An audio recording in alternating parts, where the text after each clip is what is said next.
இயேசுவில் என் அன்பு சகோதர சகோதரிகளே, ஆண்டவர் நாமத்திற்கு சோத்திரம். தினம் ஒரு ஜப வழியாக பேசிக்கொண்டிருப்பது உங்கள் அன்பு சகோதரன் பிரபு. எப்படிங்க இருக்கீங்க? இன்றைய நாள் எப்படிங்க போச்சு உங்களுக்கு? மகிழ்ச்சியாக இருந்தீங்களா? எப்போவுமே சந்தோஷமாக இருங்க. நம்ம வாழ்க்கையில் எதிர்பார்க்குற காரியம் நடக்கலை அப்படின்னா ரொம்பவே கஷ்டப்படுவோம்ல.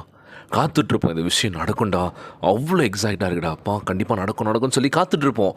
ஆனால் அந்த நாள் நெருங்கின்ற பொழுது நாளைக்கு நடக்கும் அப்படின்னு சொல்லி காத்துட்ருப்போம். நேரம் நெருங்க ஐயோ நடக்குமா நடக்காதுன்னு யோசிச்சுட்ருப்போம். ஆனால் அந்த எதிர்பார்த்த அந்த காரியம் நடக்கலை அப்படின்னா எப்படி இருக்கும்ல? இதற்காக பல மாதங்கள் நம்ம என்ன பண்ணியிருப்போம், உழைப்பை போட்டிருப்போம், இது கண்டிப்பாக அந்த நேரத்தில் நடக்கும் அப்படின்னு சொல்லி. ஆனால் அது நடக்காமல் போச்சுன்னு எவ்வளோ கஷ்டமாக இருக்கும்ல? கலங்காத, நீ செய்கின்ற காரியங்கள் எல்லாவற்றிலும் ஆண்டவர் உன்னோடு இருப்பார். இன்றைய நாள் கொடுக்கப்பட்ட அழகான வார்த்தைங்க. இன்றைக்கி நீ செய்யக்கூடிய ஒவ்வொரு காரியமாக இருக்கட்டும், ஆண்டவரத்தில் சொல்லிவிட்டு, ஆண்டவர் அந்த விஷயம் பண்ண போகிற, எங்களுக்கு நீங்கள் சப்போர்ட்டிவாக இருங்க, எனக்கு பக்கபலமாக இருங்க, நாங்கள் யாரையும் நம்பி இல்லை, உங்களை மட்டுமே நாங்கள் நம்பியிருக்கோம் அப்படின்னு சொல்லும் போது, இன்றைய நாள் ஆதியாகமம் 21 அதிகாரம் 22 எடுத்து வச்சு பாருங்களேன். நீ செய்கின்ற காரியங்கள் எல்லாவற்றிலும் தேவன் உன்னோடனே இருக்கின்றார். வேறு எதுக்குங்க கலங்கணும்? நடக்கலன்னு வருத்தப்படணும்? கண்டிப்பாக நடக்குங்க. ஆண்டவராகிய இயேசு கிறிஸ்து நடத்தி முடிப்பார். பிரேசரோட சோர்ந்து போகாதீங்க, உற்சாகமாக இருங்க.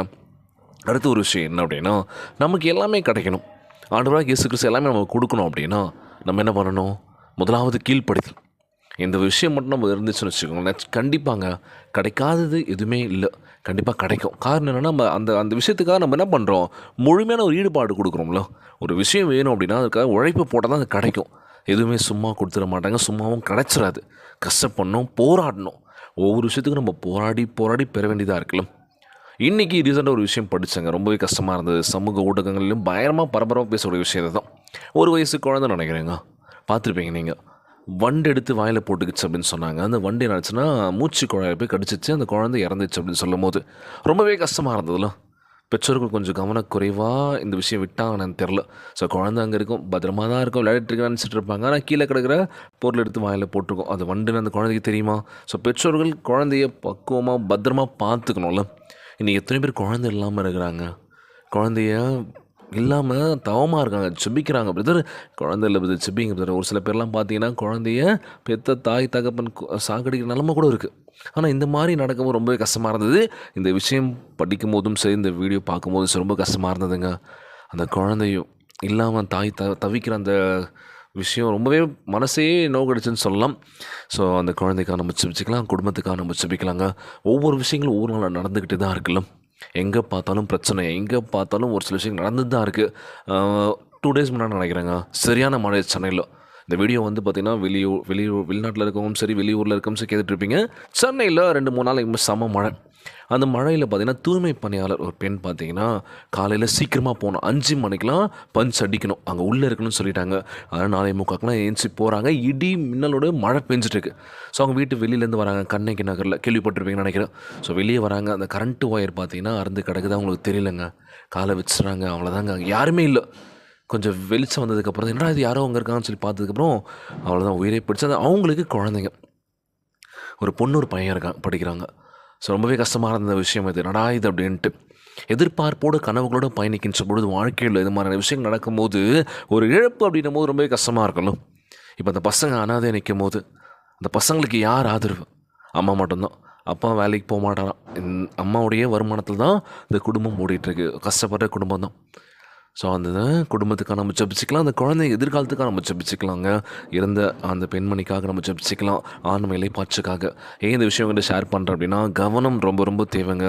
எப்போ என்ன நடக்குன்றது சொல்ல முடியாத ஒரு விஷயமா இருக்குது, நிச்சயமில்லாத ஒரு வாழ்க்கையாக இருக்குது. அதனால் வந்து வண்டி ஓட்டுறவங்களும் சரி, எங்கே போனாலும் சரி, கொஞ்சம் கவனமாக போனால் நல்லா இருக்குங்க. எப்போ நடக்குன்றது நம்ம கையில் எதுவுமே இல்லை. ஸோ எல்லாருக்கும் நம்ம ஜெபிச்சிக்கலாம். முக்கியமாக ஒவ்வொரு குழந்தை செல்வங்களுக்காக நம்ம ஜெபிச்சிக்கலாம், ஒவ்வொரு குடும்ப உறவுகளுக்காக நம்ம ஜெபிச்சிக்கலாம், எல்லாருக்காக ஜெபிக்கலாங்க. ஜெபிக்கின்ற நேரம் இது. கண்களை மூடி, ஆண்டவரே நாங்கள் செய்த ஒவ்வொரு விஷயத்துக்காக நன்றி செலுத்துகிறோம்ப்பா, நாங்கள் தவறு செஞ்சிருந்தாலும் என்னை மன்னிச்சு ஏற்றுக்கோங்கப்பா, உங்களுடைய பிள்ளைகள் ஆண்டவர் ஒவ்வொரு நாளும் கஷ்டத்தை நோக்கி நான் ஓடிட்டுருக்கோம், எங்கள் வாழ்க்கையில் கஷ்டத்தெல்லாம் எடுத்து போடுங்கப்பா, சந்தோஷத்தை கொடுங்கப்பா, வாழ்க்கையில் பள்ளிக்கு பெருக வேண்டும் என்று ஜெபிக்கிறேன் ஆண்டவரே, பொருளாதாரத்தில் உயர்த்துங்கப்பா, நோய் நொடி இல்லாத ஒரு ஆரோக்கியமான உடல்நலத்தை கொடுன்னு சொல்லி கேட்கலாமா ஏசப்பா கிட்ட?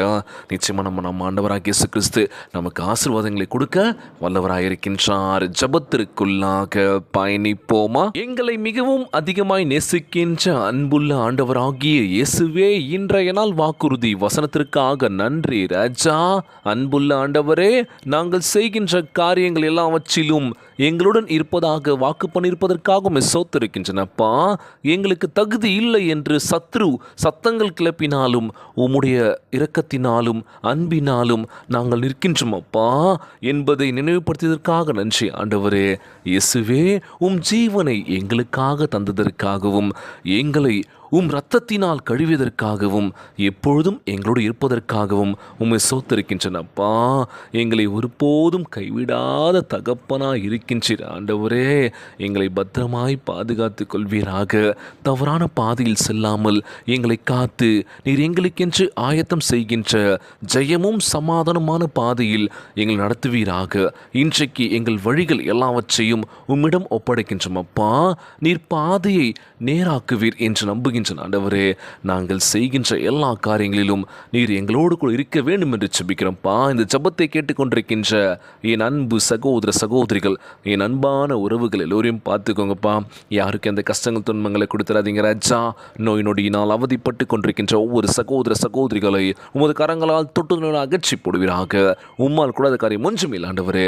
எல்லோரையும் பார்த்துக்கோங்கப்பா. ஒவ்வொரு குழந்தை செல்வங்களை ஆசீர்வதிங்க. உடல் தெம்பும் வலிமை தர வேண்டும் என்று கேட்குறோம்ப்பா. எல்லோரும் நல்லா இருக்கணும்ப்பா. இன்றைய நாள் ஜெபம் இயேசுவின் விலையேற பெற்ற நாமத்தினாலே ஜெபிக்கின்றேன் நல்ல பிதாவே, ஆமேன், ஆமேன். இயேசுவுக்கு புகழ், இயேசுவுக்கு நன்றி. மரியே வாழ்க. God bless you all.